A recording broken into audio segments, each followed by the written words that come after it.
Hello everyone, it's Art Russell here at Think Twice on YouTube and thinktwice.me at wordpress.com.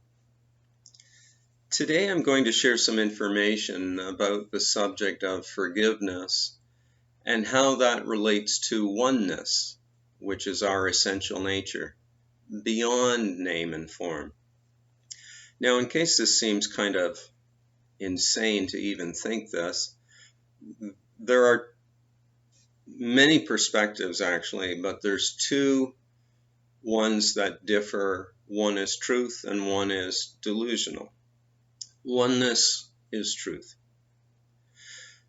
Now, the majority of people hold the perspective, a dualistic perspective. In other words, they believe that they are a person in time and space. They absolutely believe that. We are conditioned to believe that. So with that, it's two.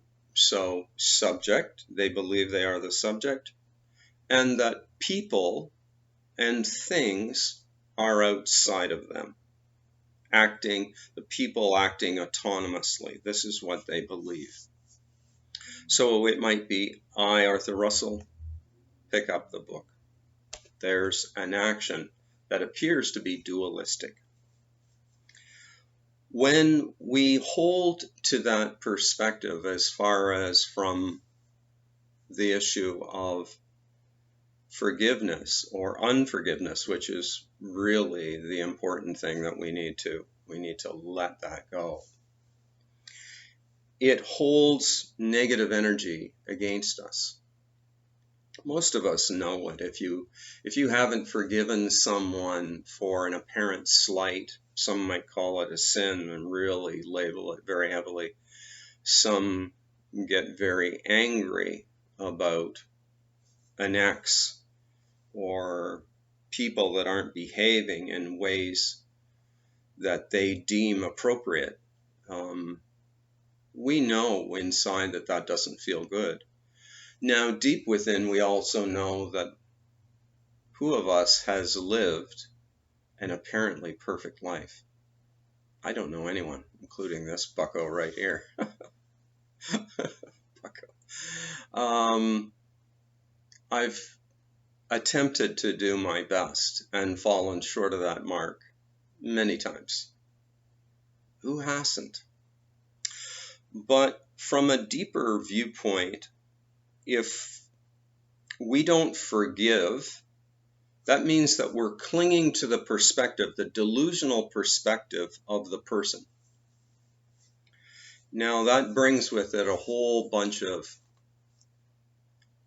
unfavorable situations until we waken up to our oneness and forgive, let it go, where we acknowledge, who am I to say I could have done better? Do I really know what it was like for that person to go through that circumstance? And maybe there was some damage that appeared to be against me.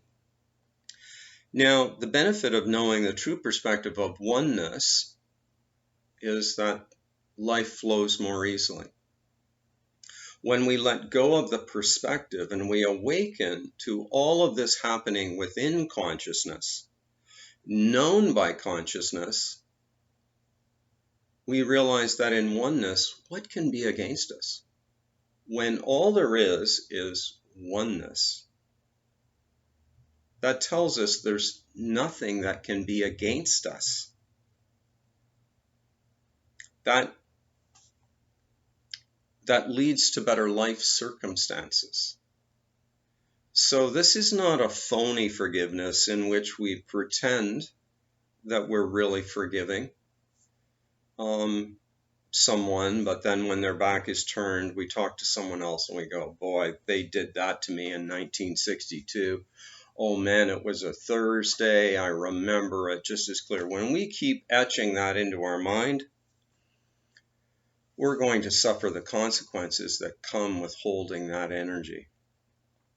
So what I'm suggesting is not to pretend to be oneness and just look at them with this kind of, oh, I forgive you, I really do. As the person, what I'm saying is if we can forgive means to just let go. Years ago, I thought it was a great way.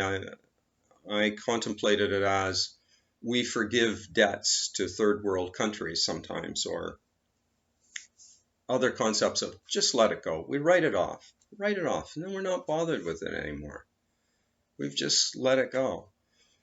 Well, what I'm saying is when you forgive an apparent other, you also get to let go of yourself, that ugly side or unattractive side of yourself, the character, Art Russell. You get to let go of that energy. You get to let go and see that, oh, that was never really me. That's what my character did, apparently did in consciousness. Did I learn a lesson from it? Yes, that's the valuable thing here. So what I'm suggesting is contemplate letting go of your identity. Contemplate letting go of how you view the other person that wronged you. Can you see them at a deeper level? Here's an example. When I worked as a paramedic, I once went to a call and I was attending on this, so that meant I led in and introduced myself and my partner. And in this particular case, I said, oh, hi, my name's Art. This is my partner, so-and-so. And I said, what's your name? And the guy replied with, and he was about 80. He'd had, I'll just relate, nothing super heavy as an issue, so we got to take a little bit of time with this. He replied that he was Major so-and-so, Major. Now, he was 80.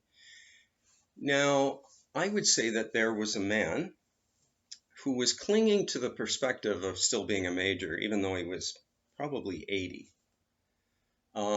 This is a number of years ago, so I'm not really sure of his age, but it did stick in my mind that he held strongly to the point that he was a major, although he probably hadn't realistically been a major actively in 20 years or so.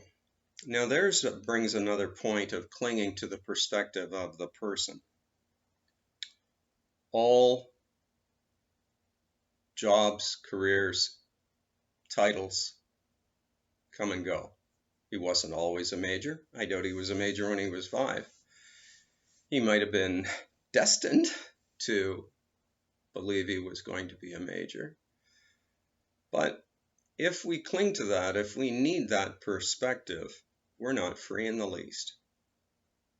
Some of us see that when we need to be a husband, when we need to be a parent, a father or a mother, we need it. The kids, they fly the coop. They're going to go. Everything comes and goes.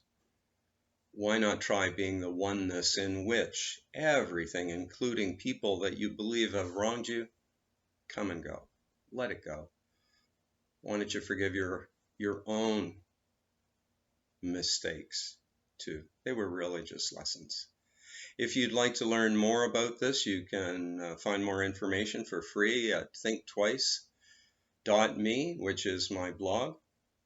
And you can also, if you're interested, find more information in my book entitled This Taste of Flesh and Bones, which is available through Amazon.